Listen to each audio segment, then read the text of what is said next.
Mr. Ferris and His Wheel. It was only 10 months until the next World's Fair, but everyone was still talking about the star attraction of the last World's Fair. The 81 stories British Eiffel Tower was the world's tallest building.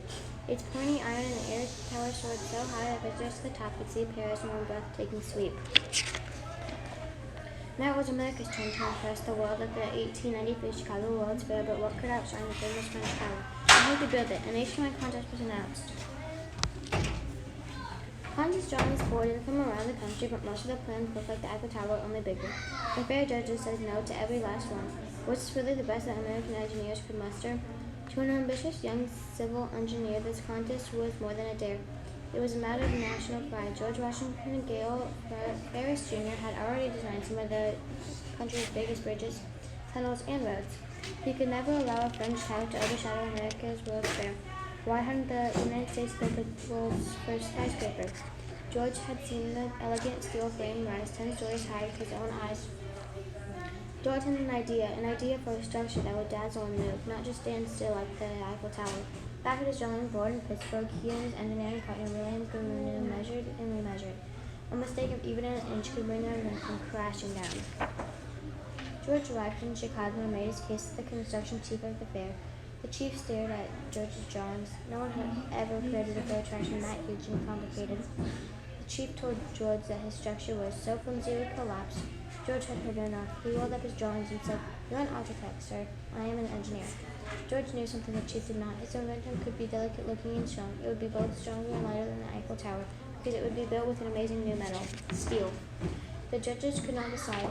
Fall turned to winter as they dilly-dallied in only 4 months the fair would open, and it still had no star attraction. Finally desperate, they agreed to give George's far-fetched idea a try, but they would not give him 1 penny for the materials to build.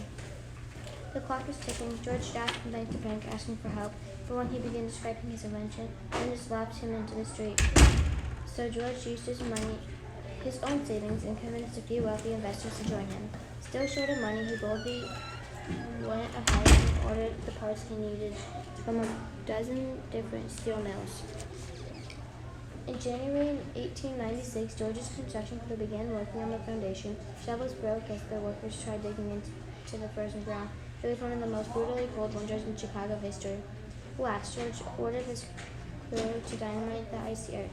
The look they found underneath was scarier still. Quicksand, the deadly muck could suck man and machine under in seconds. George and his brave workers kept frantically digging. Finally, 35 feet down, they hit solid ground. They planted 2 huge metal steel towers deep into the earth, bolted them to crossbars of steel, and poured in cement to hold it all in place. Then they carefully lowered a 70-ton axle with fittings, the weight of a Mongol locomotive train between them. This sturdy structure would hold the gigantic invention steady in even the strongest Chicago winds. As time grew shorter, freight trains from all over the country chugged into the fairgrounds loaded with more than 100,000 parts. Workers hurried to fit all the pieces together like a giant Lego toy. Hammers pounded non-stop in the breathless race to finish. Responsible for the wheels, many structural details, George's partner was losing hope.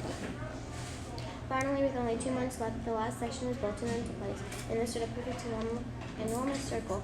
834 feet in circumference, rising 265 feet above the ground, and designed to move with the precision of a smallest watch. It looked exactly how George had first imagined it back at the boy on his ranch in Nevada.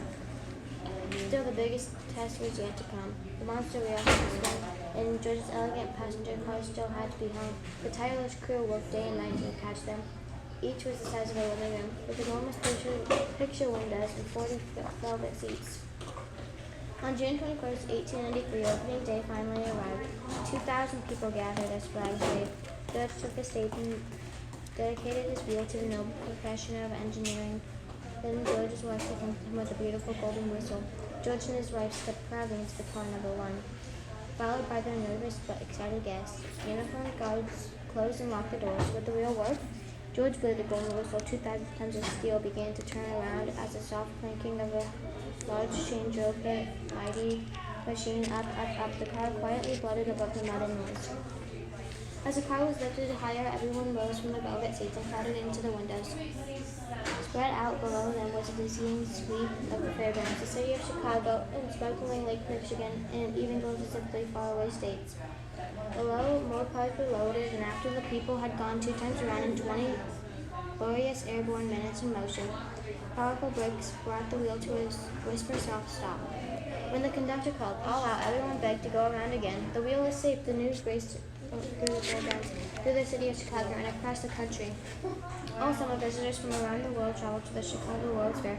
It didn't matter whether one was a senator, a farmer, a boy, or a girl. Everyone wanted to take a spin on the magnificent wheel. Adventurous couples asked to get married on it. On hot, steamy days, the wheel was the perfect place to escape. Up, up, up in the glimmering breeze. All you needed was 50 cents. At night, George's Ferris Wheel became a magical glowing circle with 3,000 electric light bulbs. Another brand new invention as the queen of the Midway made its way stately rotation so did the season. Soon a fall chill filled the air, and fair visitors began to thin out. On October 26, 1893, just before midnight, the immense sprinkling spinning circle slowed to its final stop. The Chicago World's Fair was over. George had called his creation a monster wheel, but his invention was named after the inventor of the Ferris wheel. Visitors returned to the homes to tell the story of the world's greatest ride, and before long, copies of the Ferris wheel began popping up around the world. In 1894, the next Ferris wheel appeared in California on a cliff overlooking the Pacific Ocean. Lit up at night, it was the first landmark seen by ships finding their way home. Today, Ferris wheel is the most familiar and beloved carnival ride at state fairs and amusement parks. A ride on one still feels like flying to the moon, and oh, oh, oh, the view.